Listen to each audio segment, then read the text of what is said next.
नवरात्रि अर्थात आद्य शक्ति की आराधना का पर्व।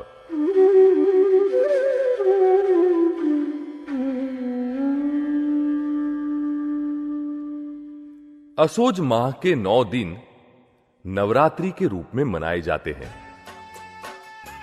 नवरात्रि अर्थात आद्य शक्ति की आराधना का पर्व।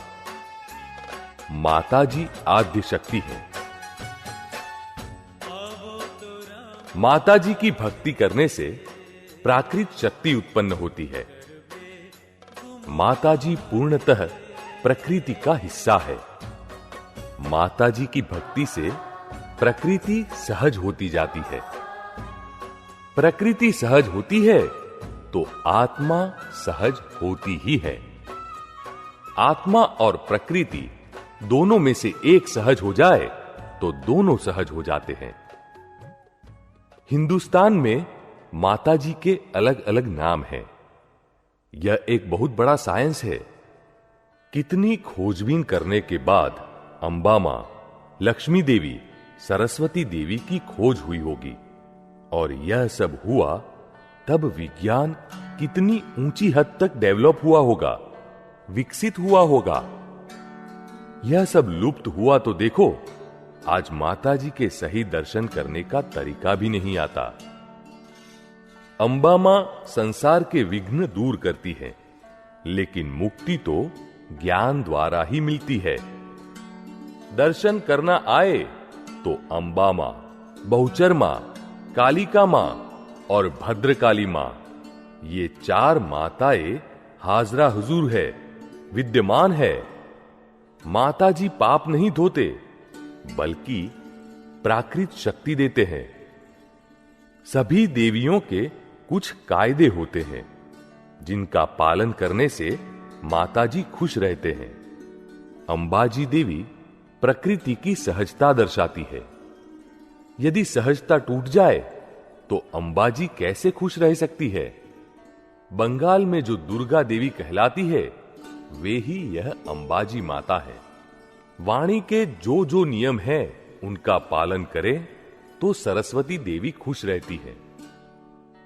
वाणी का दुरुपयोग करें, झूठ बोलें, प्रपंच करें, दूसरों की झूठी प्रशंसा करें, दूसरों के हृदय को ठेस पहुंचे ऐसी वाणी बोले तो सरस्वती देवी कैसे खुश रह सकती है? आज किसी का वचन बल क्यों नहीं फलीभूत होता? क्योंकि वाणी के कायदों का पालन नहीं हुआ है। मनुष्य में 2 प्रकार के बल की जरूरत है, वचन बल तथा मनोबल। ये दोनों शक्तियां प्रतिष्ठित आत्मा को, रिलेटिव आत्मा को बलवान बनाती है, जबकि देह बल पाशवता में गिना जाता है। आज वचन बल तो लुप्त हो गया है। वाणी का गलत उपयोग न हो, किसी भी प्रकार का अपव्यय न हो तो वचन बल उत्पन्न होता है। केवल सत्य ही बोले और फिर सत्य के आग्रह को पकड़कर भी न रखें तो फिर से वचन में बल पैदा होता है। ज्ञानी पुरुष का गजब का वचन बल होता है। उनका एक ही वचन मोक्ष तक ले जाता है। चारण जाति के लोग तस्वीर में दिखाई देने वाली सरस्वती देवी की भक्ति करते हैं, तब भी उनकी वाणी कितनी मीठी होती है। फिर ज्ञानी की सहज वाणी तो प्रत्यक्ष सरस्वती कहलाती है। उससे तो हमारा काम ही हो जाता है। लक्ष्मी का सदुपयोग करें, उसको दूसरों के भले के लिए खर्च करें तो लक्ष्मी जी प्रसन्न रहती हैं। दूसरों को धोखा देने से, व्यवसाय में ट्रिक करने से, मिलावट करने से लक्ष्मी देवी नाराज होती है। ये सभी दुख असहजता के कारण ही है। आद्य शक्तियों के बारे में सही समझ व ज्ञान प्राप्त करके उनकी भक्ति की जाए तो सहज बन सकते हैं तथा सहज सुख वर्तन में रह सकता है। नवरात्रि में होने वाले गरबे भी एक विशिष्ट लाक्षणिकता रखते हैं। इससे एटिकेट टूट जाते हैं। गरबे में शामिल होने से व्यक्ति की प्रकृति सहज हो जाती है, और जब प्रकृति सहज बनती है तब भीतर की सारी शक्तियां बाहर आती हैं। इंसान के भीतर छिपा हुआ आनंद प्रकट होता है। इससे जगत की विस्मृति हो जाती है। गोलाकार में गरबा घूमना यह इस बात का भी सूचक है कि एकता में ही आनंद है।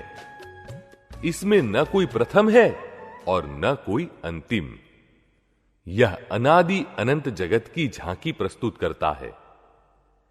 इस जगत की भी न तो कोई प्रमाणभूत शुरुआत है और न ही उसका अंत। जगत परिवर्तित होता है मगर इसका नाश नहीं होता। ऐसे में यदि हम नॉर्मालिटी में आ जाए और सहज बन जाए तो सहज सुख को पा सकते हैं।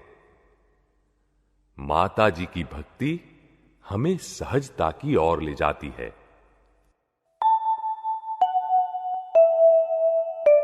हाइलाइट्स।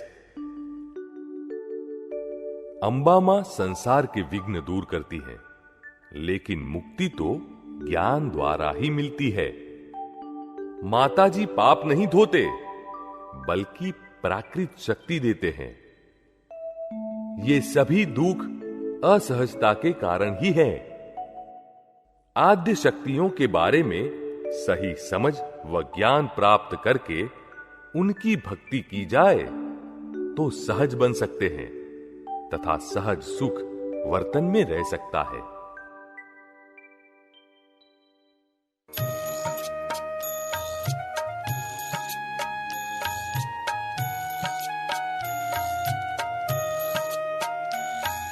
प्रकृति ने सुख रूप करवा, माता जीनी करवी भक्ति। तन मन धन ने मजबूत करती, भद्रपुरी नी आद्या शक्ति। भद्रपुरी नी आद्या शक्ति, भद्रपुरी नी आद्या शक्ति। माता जी नी भक्ति करता, स्त्री पर